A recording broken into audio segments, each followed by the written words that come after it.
हरे कृष्णा। आप सभी को महाशिवरात्रि महापर्व की बहुत सारी शुभकामनाएं। भगवान शिव आप सबके जीवन में मंगल, शुद्धता, पवित्रता और समृद्धि प्रदान करें, ऐसी हम कामना करते हैं। शिवरात्रि यानी भगवान शिव को प्रसन्न करने का महापर्व। भगवान शिव तथा माता पार्वती की आराधना करके उनका आशीर्वाद प्राप्त करने के लिए श्रेष्ठ दिवस यानी महाशिवरात्रि का पर्व। इस दिन जप, तप और व्रत रखकर भगवान के शिवलिंग स्वरूप की पूजा की जाती है। सभी छोटे बड़े शिवालयों में बेलपत्र, धतूरा, दूध, दही, शर्करा, जल इत्यादि से शिव जी का अभिषेक किया जाता है और संपूर्ण देश में महाशिवरात्रि को एक महोत्सव के रूप में मनाया जाता है। कहा जाता है कि इसी दिन भगवान शिव और माता पार्वती का विवाह हुआ था। तो चलिए आज हम महाशिवरात्रि के इस पावन पर्व पर महाशिवरात्रि की महिमा कथा का श्रवण करते हैं। आइए आज की कथा आरंभ करते हैं। एक समय पूर्व काल में सभी ऋषिगण नैमिषारण्य में धार्मिक कार्य हेतु एकत्रित हुए और तब सभी ने कहा, हे महाभाग्य, शवर क्षेत्र में उन शुभ लिंगों का विस्तार से वर्णन करें जिनके दर्शन से सभी लिंगों के दर्शन का पुण्य फल प्राप्त हो जाता है। यह सुनकर सूत गोस्वामी ने कहा, हे ऋषिगण, वह मंकनकेश्वर नामक सुंदर शिवलिंग है। वहाँ शुद्ध शवर, गौतमेश्वर और चतुर्थ कपालेश्वर भी हैं। इसमें कोई संदेह नहीं है कि इन 4 शिवलिंगों के दर्शन से सभी शिव विग्रहों के दर्शन का फल प्राप्त हो जाता है। जब शिवरात्रि आती है तो जो मनुष्य मंकनकेश्वर के समक्ष व्रत और रात्रि जागरण करता है उसे उत्तम शिवलिंगों के दर्शन का फल प्राप्त होता है। यह सुनकर सभी ऋषियों ने पूछा, हे महाभाग्य, यह क्या है? कृपया हमें विस्तार से बताएं। इसके उत्तर में सूत गोस्वामी ने कहा, हे ऋषिगण, माघ मास के कृष्ण पक्ष की चतुर्दशी तिथि आती है, उसी की रात्रि शिवरात्रि कहलाती है। उस समय सर्वव्यापक भगवान शिव विशेष रूप से संपूर्ण सभी शिवलिंगों में अवतरित होते हैं। प्राचीन काल में एक प्रसिद्ध अश्वसेन नामक अनर्थ देश का राजा था। वह धर्म के प्रति सदैव सक्रिय रहते थे। उन्होंने वेद और वेदांग के पारंगत विद्वान भृत्यज्ञ मुनि से इस प्रकार पूछा था, हे मुने, क्या कलिकाल में पालन करने योग्य कोई ऐसा व्रत है जो थोड़े ही प्रयास से साध्य हो जाने पर अत्यंत पुण्य प्रदान कर सके? क्योंकि मृत्यु इस बात की प्रतीक्षा नहीं करती कि मनुष्य का कार्य पूर्ण हुआ है या नहीं। इसलिए कृपया आप मुझे शीघ्रता पूर्वक ऐसे किसी व्रत के विषय में बताएं। राजा के यह वचन सुनकर उदार बुद्धि भृत्यज्ञ मुनि ने ध्यान मग्न होकर कुछ समय बाद दिव्य दृष्टि से कुछ जान लिया और फिर इस प्रकार कहने लगे, हे राजन,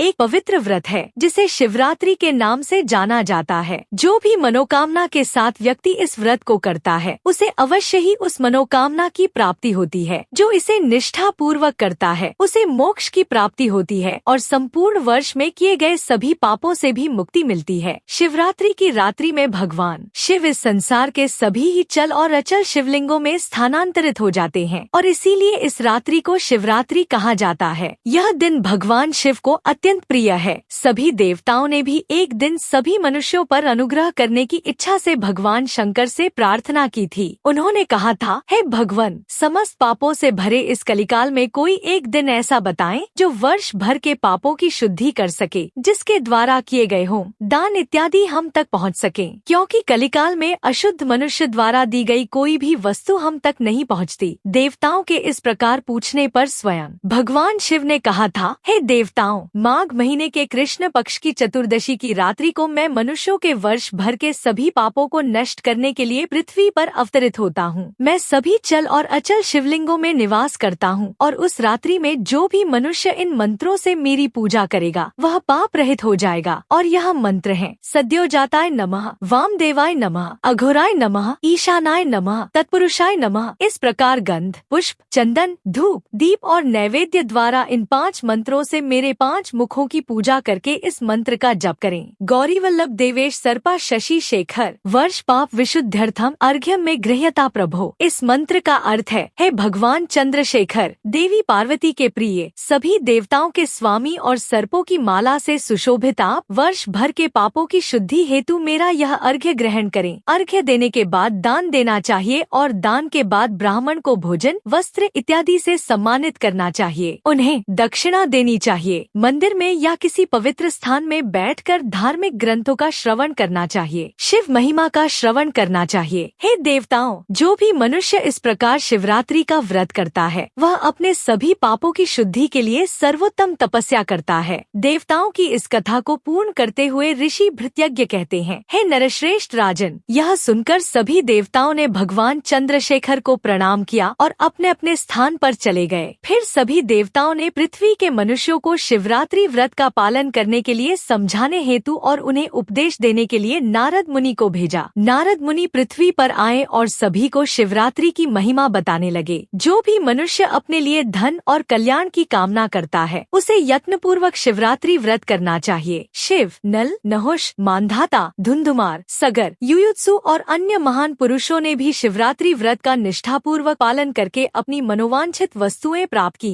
स्त्रियों में सावित्री, लक्ष्मी देवी, सीता, अरुंधति, सरस्वती, पार्वती, मैना, इंद्राणी, दक्ष कन्या, स्वधा, स्वाहा, रति, प्रीति, गायत्री और अन्य देवियां भी शिवरात्रि व्रत का पालन करती हैं। शिवरात्रि के दिन श्रद्धा पूर्वक पूजा और आराधना करने से भगवान शिव अत्यंत प्रसन्न होते हैं। इस दिन भगवान शिव और माता पार्वती की पूजा करने से मनुष्य के समस्त पापों का नाश हो जाता है और वह उनसे मनोवांछित वर की प्राप्ति कर सकता है। महाशिवरात्रि की शुभकामनाएं।